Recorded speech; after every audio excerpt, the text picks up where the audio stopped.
La estética del cabello ha sido a lo largo de la historia una poderosa forma de expresión tanto personal como cultural. Más allá de la función biológica que tiene el pelo, este ha reflejado épocas de la historia, ha marcado tendencias y nos ha acompañado como sociedad.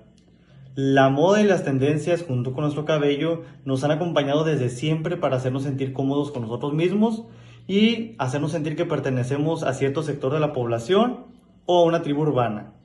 En el pasado como en el presente, tener un diferente corte de cabello te hacía identificar de cualquiera.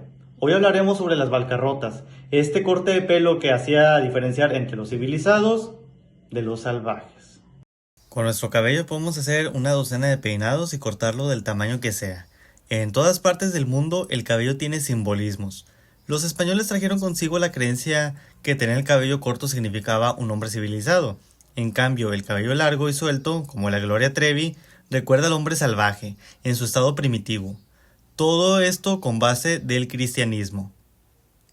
A la llegada de los españoles al norte para colonizarlo, encontraron algo singular, que los nativos de esta región usaban y gustaban de la cabellera larga.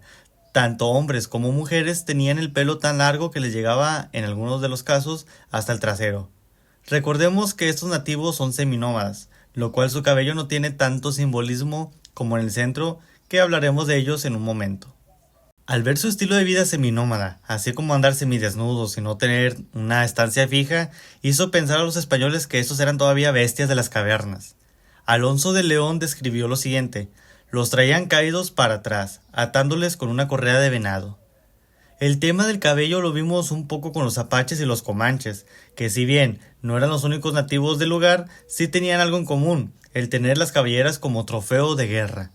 Al momento de que una banda rival se enfrentara a otra, el que moría, ya sea flechado, apedreado o de otra manera, perdía la cabellera. No fue en todos los casos, pero sí en algunos, ya que al momento de curtirlos, estos los ponían en estacas tan altas para que fueran vistas por todos, afuera de sus rancherías o comunidades. Ok, en el centro de la Nueva España, los nativos del Valle de México usaban un peculiar corte llamado balcarrotas, que son dos mechones de pelo que cuelgan de la frente para abajo, dejando la cabeza rapada, pelona vaya. Fueron muy usadas en el siglo XVII y XVIII, lo cual era un símbolo de dignidad, ya que en algunos casos, si los españoles llegaban a castigar a estos, aparte de los latigazos y chicotazos, les quitaban sus mechones de pelo. El contraste de los nativos del norte y del sur en la estética del cabello era notable, pero centrémonos en el norte. En Monterrey tenían un pequeñito problema con los nativos, es que no se sabía quién era aliado o enemigo. Todos eran iguales, encuerados, greñudos, usaban las mismas armas, vivían donde mismo y hablaban cada quien su dialecto. Si piensas que podías identificar a cada quien por su dialecto, te recuerdo que en Monterrey había más de 100 tribus asentadas, donde a pocos metros de distancia cambiaba por completo la forma de hablar, ya sea de su forma bucal, nasal o de otra manera. Supongamos, no era lo mismo una tribu que estaba sentada en la estación, digamos, Parque Fundidora, a los que estaban en la estación Cuauhtémoc. Un decir, no piensen que así fue.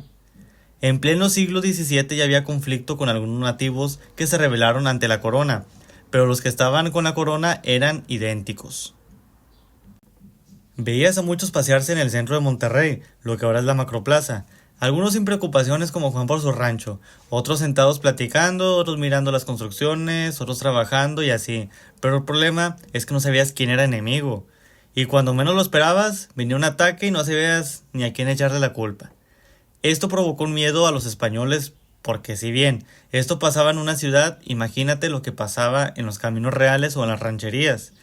Vas montado en tu diligencia y ves una palomilla de nativos por ahí, pero no sabes si son amistosos u hostiles.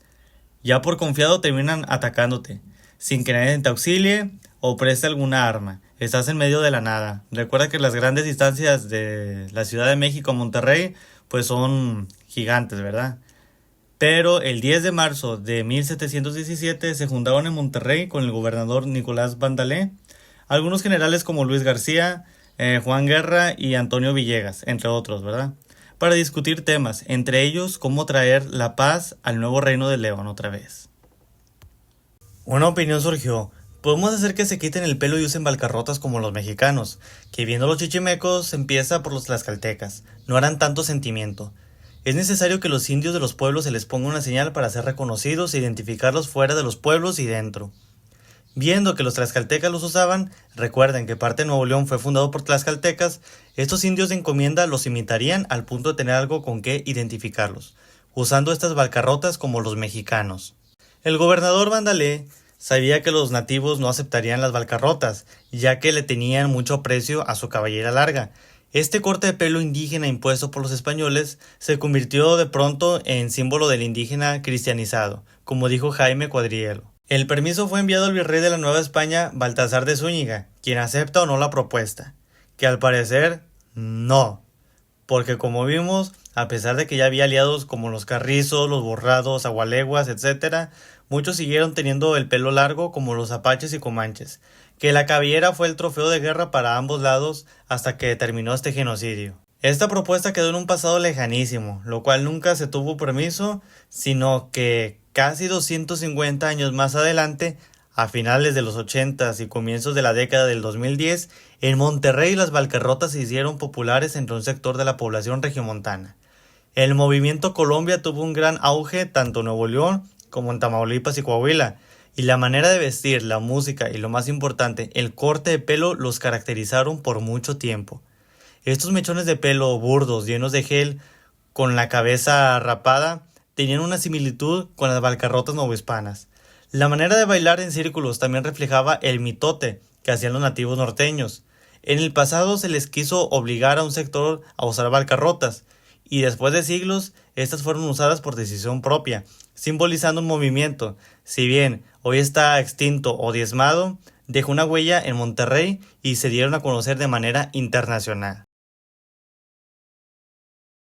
¿Y quién lo diría que antes era el corte gratis? Yo crecí con esos cortes de 50 pesos donde ibas a la casa del pelado, te pasaba su porche y tu silla era un bote de pintura o de impermeabilizante volteado hacia abajo, ¿verdad?